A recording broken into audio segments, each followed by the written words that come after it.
إن الحمد لله نحمده ونستعينه ونستغفره ونؤمن به ونتوكل عليه ونعوذ بالله من شرور أنفسنا ومن سيئات أعمالنا.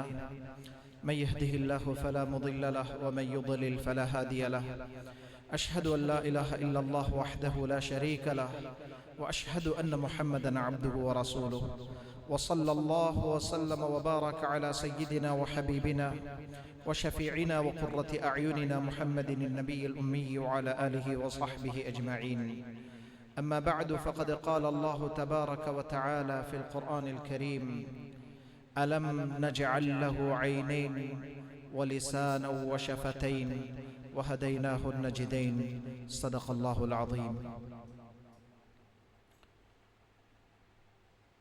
அளவற்ற அருளாளன் நிகரற்ற அன்புடையோன் அல்லாஹ்வின் திருநாமத்தால் ஆரம்பம் செய்கிறேன். புகழனைத்தும் நம்மை படைத்து பரிபாலித்து நமக்கு நேர்வழி காட்டி சுகமளித்து வாழ்வளித்து நம்மை வளப்படுத்தி வைத்திருக்கின்ற ரப்புல் ஆலமீன் அல்லாஹ் ஒருவனுக்கே உரித்தாகட்டும். அல்ஹம்துலில்லாஹ். அவன் ஏகன், இணை துணையற்றவன், நம்மை பார்த்து கொண்டிருப்பவன், நமது சகல அசைவுகளையும் கண்காணித்துக் கொண்டிருப்பவன். அவனின் நாட்டம் இன்றி உலகத்திலே எந்த ஒரு நிகழ்வும் நடந்தேறுவதில்லை. அவனது அனுமதியின்றி உலகத்திலே எந்த ஒரு அசைவும் இடம்பெறுவதில்லை. யாவற்றையும் அவனது கட்டுப்பாட்டிலே அவனது நாட்டத்தோடு அவனது ஏவலோடு இணைத்து வைத்திருக்கிறான். நாடியதை நாடிய நேரத்திலே நாடிய விதப்படி அவன் செய்து முடிக்கிறான். நிலைமைகளை கணப்பொழுதுகளில் அவன் மாற்றி அமைக்கிறான். அழைப்பவர்களுக்கு அவன் பதில் சொல்லுகிறான். துஆ கேட்பவர்களின் துஆக்களை ஏற்றுக்கொள்கிறான். கேட்பவர்களுக்கு கொடுக்கிறான், கேட்காதவர்களுக்கும் கொடுக்கிறான். உலகத்திலே உள்ளவர்கள் மீது அவர்களை பெற்ற பெற்றோரை விட அன்புள்ளவனாக இரக்கமுள்ளவனாக இருக்கிறான்.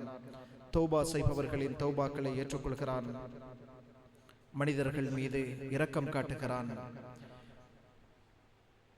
எந்த ரப்பை ஒரு நாள் நாம் தனியாக சென்று சந்திக்க வேண்டியிருக்கிறதோ அந்த ரப்புல் ஆலமீன் அல்லாஹ்வை பயந்து அஞ்சி அவனது கட்டளைகளை எடுத்து அவன் வேண்டாம் என்ற விஷயங்களை விலகி வாழுமாறு முதலில் எனக்கும் அடுத்து உங்களுக்கும் நான் தக்வாவை வசியத்தாக சொல்கிறேன். அல்லாஹ்வின் ஸலவாத்தும் ஸலாமும் உலகத்தாரின் முன்மாதிரிகளாக அனுப்பப்பட்ட நபிமார்கள், ரசூல்மார்கள், அவர்களை பின்பற்றி வாழுகின்ற வாழப்போகின்ற எல்லா நல்ல உள்ளங்கள் மீதும் என்றும் உண்டாகட்டும். அல்லாஹ்வின் நல்லடியார்களே, அல்லாஹு தஆலா உடலிலே ஒரு உறுப்பை வைத்திருக்கிறான். மனிதனுக்கு ஒரு சிறிய உறுப்பை கொடுத்திருக்கிறான். உடலில் உள்ள உறுப்புகள் எல்லாம் சிறியவைகளாக இருந்தாலும் அவை யாவும் மிகவும் பயனுள்ளதாக இருக்கிறது. மனிதன் அல்லாஹ் கொடுத்த அந்த குறிப்பிட்ட உறுப்பை, அந்த குறிப்பிட்ட உடலின் பகுதியை முறையாக பாவிக்கிற பொழுது உலகத்திலே நிம்மதியாக வாழுகிறான், கௌரவத்தை பெற்றுக்கொள்கிறான். அவனது உடலுக்கும் கௌரவத்திற்கும் பாதுகாப்பை அவன் பெற்றுக்கொள்கிறான். அதே நேரம் அந்த உறுப்பின் காரணமாக காஃபிராக இருந்த ஒரு மனிதன் முஸ்லிமாக மாறிவிடுகிறான். முஸ்லிமாக இருக்கிற மனிதன் அந்த உறுப்பை முறையாக பாவிப்பதனால் சுவர்க்கத்தின் அந்தஸ்துகளில் அவன் உயர்ந்து சென்று கொண்டே இருக்கிறான். அந்த உறுப்பினூடாக எந்தவித பண செலவும் இல்லாமல் தங்கம் வெள்ளிகளை செலவு செய்பவர்களை விட அல்லாஹ்விடம் நெருக்கத்தை பெற்றுக் கொள்கிறான். சுவர்க்கத்தின் அந்தஸ்துகளை அந்த உறுப்பினூடாக அவன் செலவீனம் என்று சம்பாதித்துக் கொள்கிறான். அதே உறுப்பை முறை தவறி அவன் பாவிக்கிற பொழுதே தன்னுடைய மானத்தை இழந்து விடுகிறான், கௌரவத்தை பறிகொடுக்கிறான். அந்த உறுப்பை அவன் முறை தவறி பாவிக்கிற பொழுது தனது உடலுக்கும் தனது உறுப்புகளுக்கும் மிகப்பெரிய கேடுகளையும் தேடிக்கொள்கிறான். அந்த உறுப்பின் ஊடாக சிறைக்கு சென்றவர்கள் ஏராளம்.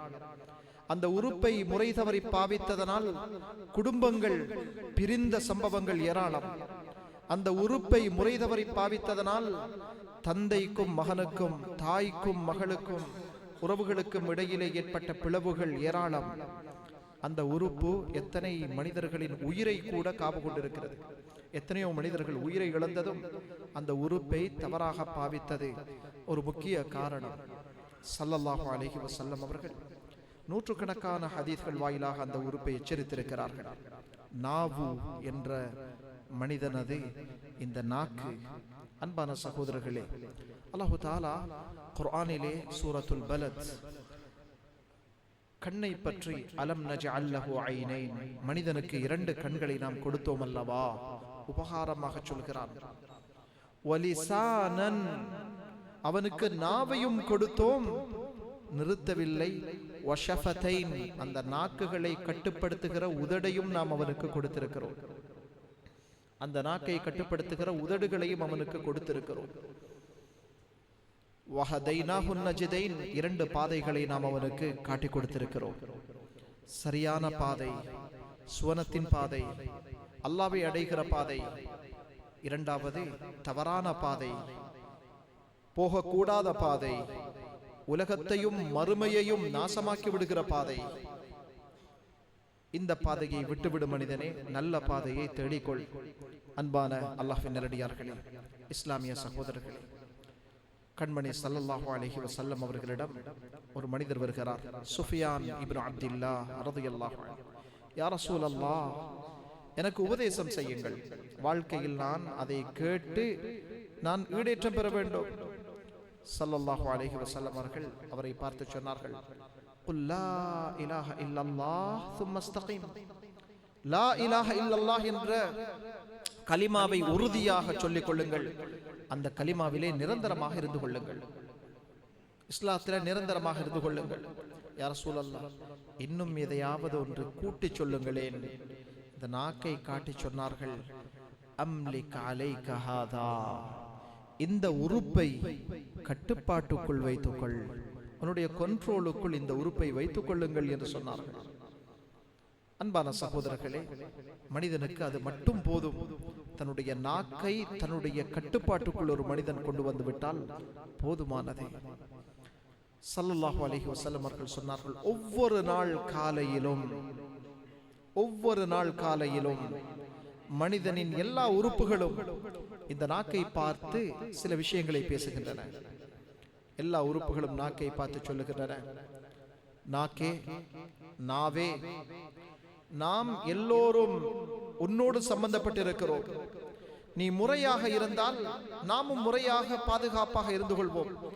நீ முறைகேடாக நடந்தால் நாம் தான் அதனால் பாதிக்கப்படுவோம் என்று சொல்வதாக ஸல்லல்லாஹு அலைஹி வஸல்லம் ஹதீஸிலே சொன்னார்கள். ரோட்ல போற மனிதர் வம்பாக ஒரு மனிதனை ஏசி விடுகிறார். அவர் கோபப்பட்டால் அவருடைய உடம்பை அடித்து விடுகிறார், முதுகிலே அடி வாங்குகிறார், கையிலே அடி வாங்குகிறார். எதனால்? நாக்கினால். நாக்கின் விபரீதத்தால் எத்தனை மனிதர்கள் சிறையிலே இருக்கிறார்கள், சிந்தித்து பாருங்கள் சகோதரர்களே. எத்தனை மனிதர்கள் தாக்கப்படுகிறார்கள், எத்தனை மனிதர்கள் ஏசப்படுகிறார்கள். அரபி மொழியிலே ஒரு அற்புதமான சிறிய பழமொழி ஒன்று சொல்வார்கள், அர்த்தபூர்வமான பழமொழி. அல் இன்சானு பி அஸ்கரைஹி பிலிசானிஹி வ கல்பிஹி. ஒரு மனிதனின் பெருமானம் அவனின் 2 சிறு உறுப்புகளை கொண்டு தீர்மானிக்கப்படுகிறது. ஒரு மனிதனுடைய கௌரவம், அறிவு, அவனுடைய பெருமானம், இவர் எப்படிப்பட்ட ஆளுங்கிற விஷயத்துக்கு அவனுடைய 2 உறுப்புகள் தான் காரணம். ஒன்று அவனது உள்ளம், மைண்ட் என்று சொல்லக்கூடிய உள்ளம். அந்த உள்ளம் அறிவோடும் சம்பந்தப்படுகிறது. 2வது லிசான், அவனது நாக்கு. இந்த நாவு. ஒருவரை அறிவாளியாக நினைத்திருப்போம், அவர் பேசிய 4 வார்த்தைகளை வைத்து அவருடைய அறிவின் மட்டம் அளக்கப்படுகிறது. இவர் இவ்வளவுதான். ஒருவரை நாம் சாதாரண மனிதராக நினைத்திருப்போம், ஆனால் அவருடைய நாக்கு அவருடைய அறிவு புலமையை காட்டிக் கொடுக்கும், அடக்கத்தை காட்டிக் கொடுக்கும், அவரது பணிவை காட்டிக் கொடுக்கும், அவரது பண்பை காட்டிக் கொடுக்கும், அவரது பக்குவத்தையும் கூட நாக்கு காட்டிக் கொடுக்கிறதே. அன்பான சகோதரர்களே, அல்லாஹ்வின் நல்லடியார்களே, அல்லாஹு தஆலா சூரத்து நூர் என்ற சூறாவிலே 10 வசனங்களை கியாம நாள் வரை மனிதர்களுக்கு ஒரு பாடமாக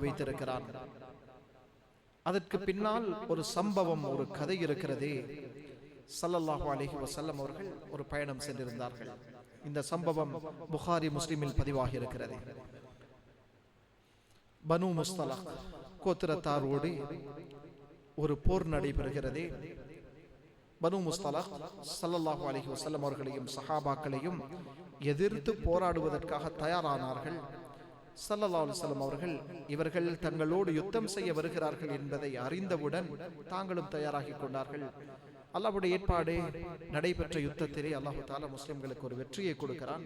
அந்த பயணம் முடிந்து திரும்பி வருகிற நேரத்திலே நபி அவர்கள் ஆயிஷா ரலியல்லாஹு அன்ஹா அவர்களை அந்த பயணத்திற்காக அழைத்துச் சென்றிருந்தார்கள். அல்லாஹ்வுடைய ஏற்பாடு, சில நிகழ்வுகளை அல்லாஹ் தஆலா சோதனையாகவும் மாற்றி விடுகிறான். அதிலே பலருக்கு சுகத்தையும் வைத்திருக்கிறான். ஆயிஷா ரலியல்லாஹு அன்ஹா வரக்கூடிய அந்த பயணத்திலே மதீனாவுக்கு வரக்கூடிய இடத்திலே ஒரு இடத்திலே தங்கி விடுகிறார்கள். தங்கி அந்த இடத்திலே இருந்துவிட்டு புறப்பட்டு மதீனாவுக்கு வரக்கூடிய நேரம், அந்த காலத்து பெண்கள் ஒட்டகத்திலே பயணம் செய்கிற பொழுது ஒட்டகத்துக்கு மேல் ஒரு பெட்டி போல, ஒரு பல்லக்கு போல, நாம் விளங்குவதாக இருந்தால் ஜனாசாக்களை கொண்டு போகக்கூடிய சந்தூக்கு போல ஒரு பெட்டி ஒன்றை செய்து அதுக்குள் தான் பெண்கள் இருப்பார்கள். அதை தூக்கி ஒட்டகத்திலே வைத்து கட்டிவிடுவார்கள். பெண்கள் பாதுகாப்புக்காக, மறைமுகமாக சுதந்திரமாக இருக்கிறதுக்காக.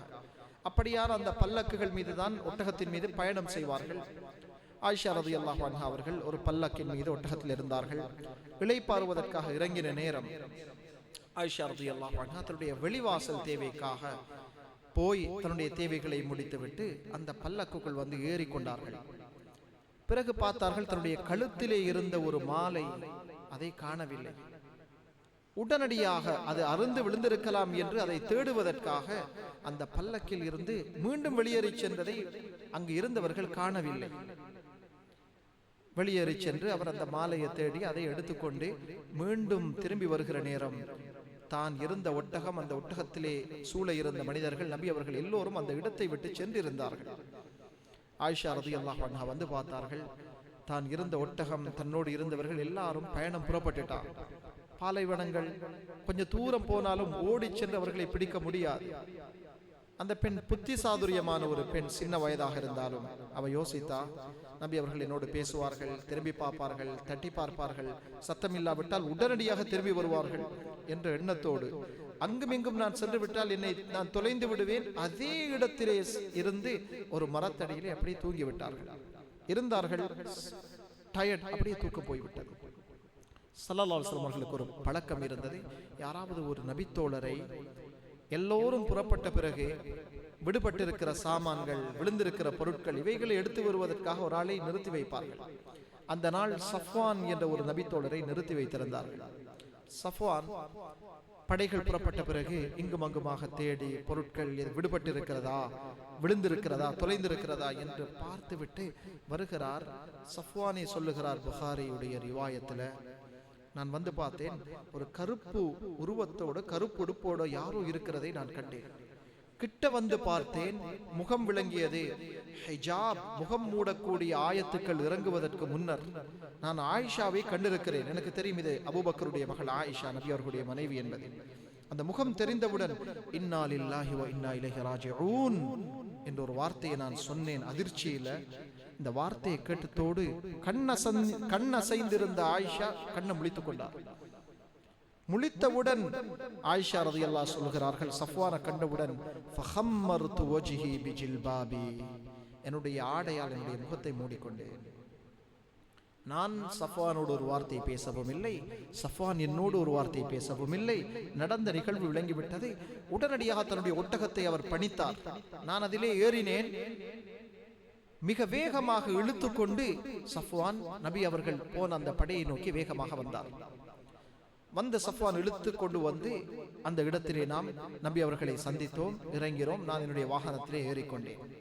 இவ்வளவுதான் நிகழ்வு. அல்லாஹ் தஆலா இந்த நிகழ்வை ஒரு சோதனையாக மாற்றுகிறான். இந்த நிகழ்வை அந்த காலத்துடைய முனாஃபிக்குகள், அந்த காலத்தின் நயவஞ்சகர்களாக அறியப்பட்ட அப்துல்லாஹ் இப்னு உபை இப்னு சலூல் என்ற ஒரு நயவஞ்சகன் அந்த யுத்தத்தில் அவனும் கலந்து கொண்டான். நல்ல விஷயங்கள்ல சில மனிதர்கள் நடிப்புக்காக கலந்து கொள்வார்கள், தம்மையும் ஒரு நல்லவரை போல காட்டிக்கொள்வார்கள். நடக்கிறது போல அப்துல்லாஹ் இப்னு உபை அல்லாஹ் தஆலா குர்ஆனிலே கண்டித்த ஒரு முனாஃபிக். அல்லாஹ் எங்கள் எல்லோரையும் நிஃபாக்கை விட்டு பாதுகாப்பானாக.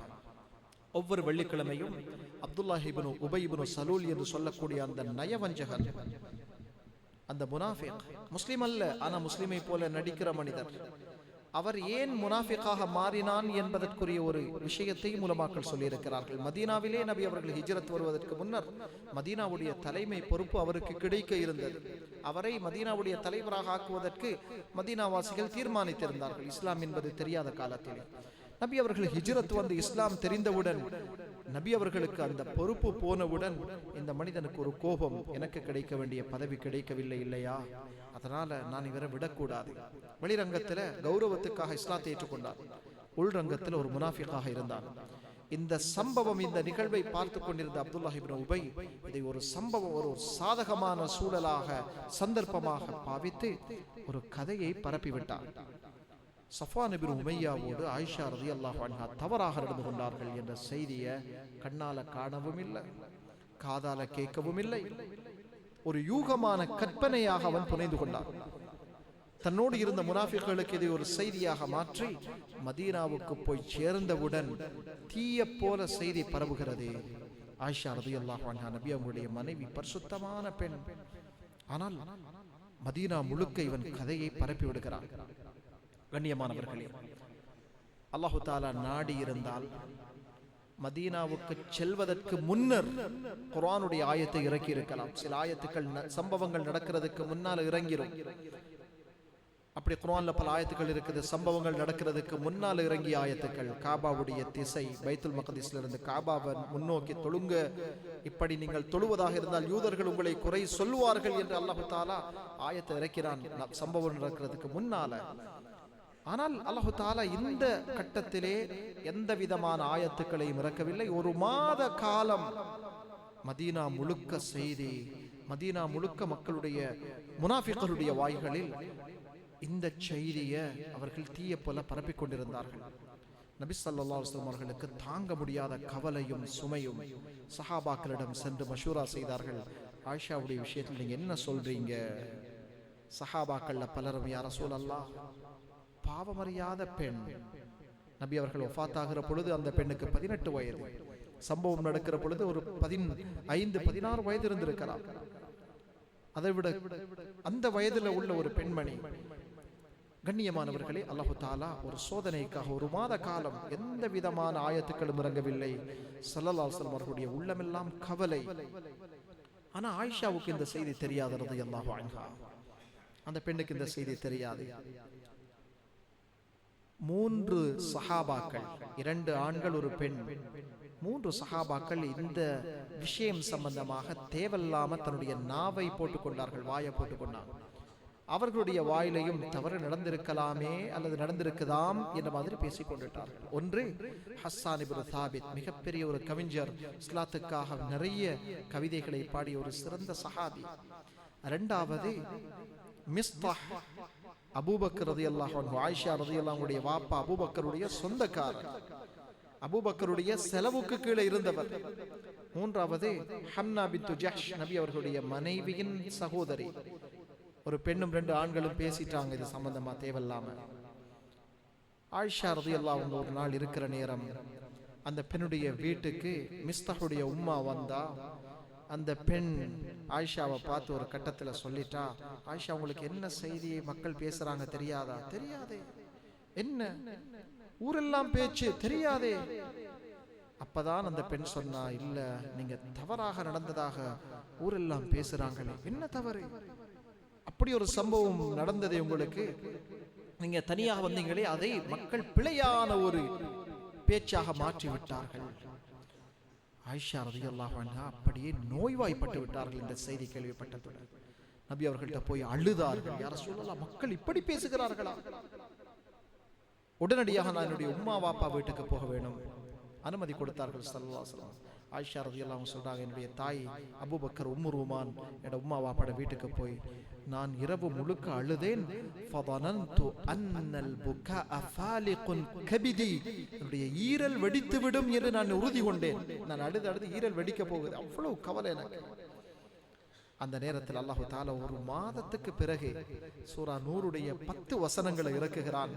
ஆயிஷா பரிசுத்தமானவர் சொன்னது மட்டுமல்ல, முஃமின்களே, உங்களுக்கு இப்படியான ஒரு செய்தி கேள்விப்பட்ட பொழுது நீங்கள் வலவுலா அன்னல் முஃமினூன், முஃமின்களுக்கு வந்து இந்த செய்தியை நீங்க கேள்விப்பட்டவுடன் வன்னு பி அன்ஃபுஸிஹிம் கைரா, நாங்கள் அந்த இடத்திலே இருந்திருந்தால் தவறு செய்திருப்போமா? செய்திருக்க மாட்டோம். அப்படியாக இருந்தால் எங்களை விட பரிசுத்தமான ஒருவர் அந்த தவறை செய்திருப்பாரா? இல்லை என்று அவர்கள் நினைத்திருக்க வேண்டுமே என்று அல்லாஹ் கண்டிக்கிறார். தொடர்ச்சியாக சூரா நூர் சொல்கிறது, இஸ் தலக்கௌனஹு பி அல்சினதிகும், சில வார்த்தைகள், சில நிகழ்வுகள், சம்பவங்கள் உட நாக்க போட்டு அதை பேசிக்கொள்றீங்க. உட நாக்குக்கு காதுக்கு அந்த செய்தி வந்து கிடைக்கிறது, நாக்கால பேசி விடுகிறீர்கள். வதகூலூன பி அஃப்வாஹிகும், உட வாயால பேசுறீங்க. வதஹ்சபூனஹு ஹய்யினன், சின்ன விஷயம்தானே என்று நீங்கள் நினைக்கிறீர்கள். வஹுவ இன்தல்லாஹி அஸீம், அல்லாஹ்விடத்தில் அது மிகப்பெரிய பாவம், மிக பயங்கரமான குற்றம். இதற்கு பிறகு இப்படியான குற்றங்களில் ஈடுபடாதீர்கள். யாரெல்லாம் நாக்கால ஆயிஷா ரலியல்லாஹு அன்ஹா தவறு என்று சொல்லி அபாண்டம் சுமத்தினார்களோ அவர்கள் ஒவ்வொரு பேர்களுக்கும் 80 கசையடி கொடுங்கள் என்ற ஆயத்தை அல்லாஹ் இறக்கி வைக்கிறான். 3 சஹாபாக்களுக்கு அந்த கசையடி நிறைவேற்றப்பட்டது. அன்பான சகோதரர்களே, அல்லாஹ்வின் நல்லடியார்களே, ஒரு மனிதன் நாக்கை அடக்க பழக்கினால் வாழ்க்கையில் அவன் தன்னுடைய கௌரவத்தையும் கண்ணியத்தையும் மகத்துவத்தையும் பாதுகாத்துக் கொள்கிறான். மனிதர்கள் என்ற வகையில் எங்களுடைய உள்ளத்துக்குள்ள 1000 எண்ணங்கள் வந்து கொண்டே இருக்கும், சிந்தனைகள் வந்து கொண்டே இருக்கும். மனிதர்களை பற்றிய நல்லெண்ணங்களும் வரும், தவறான எண்ணங்களும் வரலாம். ஆனால் எங்களுடைய நாக்குகளை நாம் அடக்க தவறிவிட்டால், கட்டுப்படுத்த தவறிவிட்டால் விபரீதங்கள் பெரிதாக கூட அமைந்து விடலாம். ஸல்லல்லாஹு அலைஹி வஸல்லம் அவர்கள் சொன்ன சஹீஹான ஹதீஸ் பதிவாக இருக்கிறது, இன்னர் ரஜுல லா யதகல்லமு பிகலிமா, ஒரு மனிதன் ஒரு வார்த்தையை பேசி விடுகிறான். லா யுல்கி லஹா பாலன், அந்த வார்த்தையை அவன் கணக்கும் எடுத்திருக்க மாட்டான். ஆனால் அல்லாஹு தஆலா அந்த வார்த்தையின் காரணமாக தன்னுடைய பொருத்தத்தையும் திருப்தியையும் சுவர்க்கத்தின் அந்தஸ்துகளையும் அந்த மனிதனுக்கு வாழ்நாள் முழுக்க எழுதி விடுகிறான். நல்ல வார்த்தை, மனமான வார்த்தை சொன்னாரே, அந்த வார்த்தையை கொண்டு அல்லாஹ் அவரை பொருந்தி இருப்பான். அவரை அல்லாஹ் கியாம நாள் வரை அந்த ஒரு வார்த்தையை கொண்டு பொருந்தி இருப்பான். அதே போல சொன்னார்கள், இன்னர் ரஜுல் லா யதகல்லம் பிகலிமா, ஒரு மனிதன் சில வார்த்தைகளை பேசுகிறான், அதை அவன் பொருட்படுத்துவதில்லை. ஆனால் அல்லாஹு தஆலா அவன் மீது கொண்ட கோபத்தினால் அவனை கிழக்கில் இருந்து மேற்கு வரையான தூரம் நரகத்திலே தூக்கி வீசி விடுகிறான். சில ரிவாயத்துகளில் அவன் மீது தன்னுடைய கோபத்தை எழுதி விடுகிறான். அந்த ஒரு வார்த்தை தான் அவருடைய நரகத்திற்கு காரணம். அல்லாஹ் பாதுகாக்க வேண்டும். குர்ஆன்ல எத்தனையோ வசனங்கள் அல்லாஹ் கண்டிக்கிறான். குல் அபில்லாஹ் வ ஆயாத்திஹி வ ரசூலிஹி குன்தும் தஸ்தஹ்சிஊன், சில வார்த்தைகளை சில மனிதர்கள் வேடிக்கையாக பேசுவது, ஜோக்காக. குர்ஆன் சொன்னான், சில சட்டங்கள் ஜோக்காக பேசுறது. அல்லாஹ் குர்ஆன்ல ஒரு சட்டத்தை சொல்லி இருக்கிறான். ஒரு மீராத்துடைய அனந்தர சொத்தை பத்தி பேசி இருக்கிறான். அல்லது குர்ஆன்ல ஒரு சட்டம், இவருக்கானுடைய கால் தலை தெரியாது, காதுல கேட்டது மட்டும், யாரோ சொன்னதை பார்த்தது மட்டும். ஆனால் வாயால வந்ததை அவர் ஒரு ஜோக்க போல அந்த ஆயத்தை, அந்த சுன்னாவை, அந்த ஹதீஸை அவர் எடுத்துக்கொள்கிறார். அந்த வாய் வார்த்தை அல்லாஹ் அவருடைய குஃப்ராக அதை மாற்றி அவரை நிரந்தரமாக நரகத்தில் தண்டிக்கிறதுக்கும் வாய்ப்பாக அது மாறிவிடலாம். குர்ஆன் பேசுகிறது. குஃப்ரா, அன்பானவர்களை, கவனமாக இருக்க வேண்டிய இடம். ஸல்லல்லாஹு அலைஹி வஸல்லம் அவர்களுக்கு ஒரு பொதுவான பழக்கம் இருந்தது. தன்னுடைய வாயால நெகட்டிவான, மோசமான அல்லது நேர்மறையான வார்த்தைகளை பேச மாட்டார்கள், தவிர்த்து கொள்வார்கள்.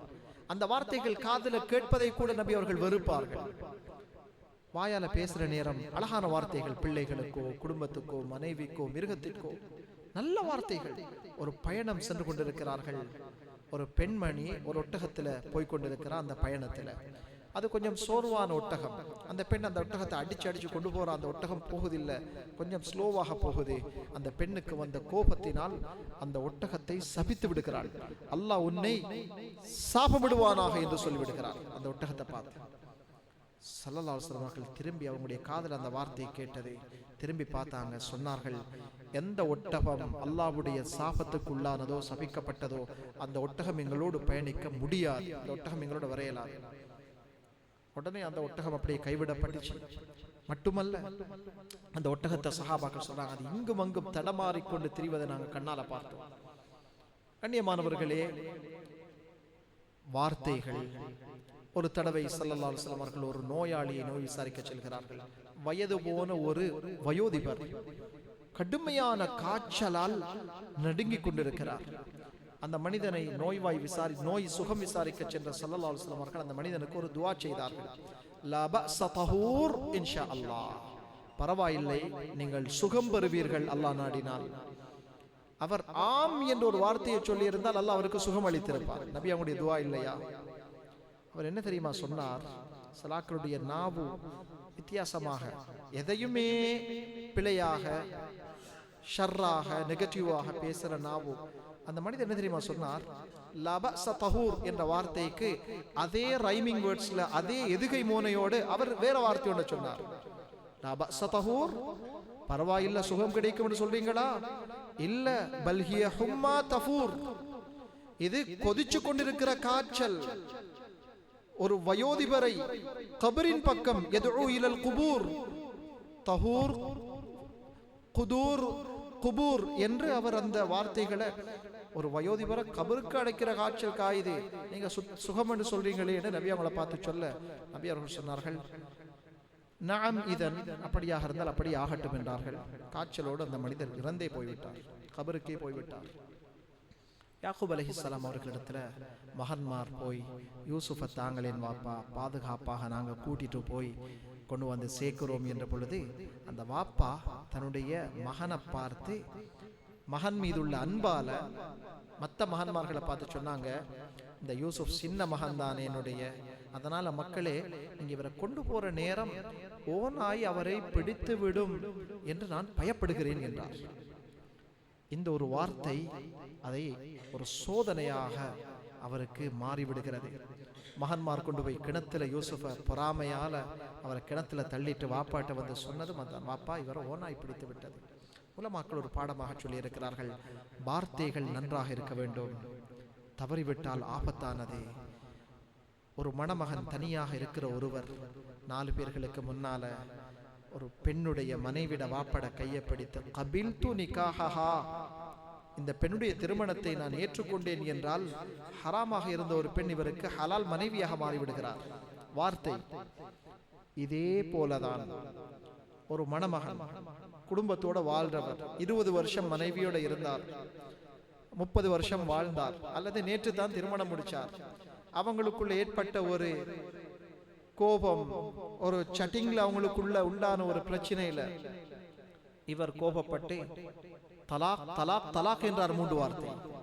நான் ஒன்னு 3 தடவை தலாக் சொல்லிட்டேன் என்று ஒரு வார்த்தையில சொன்னார்.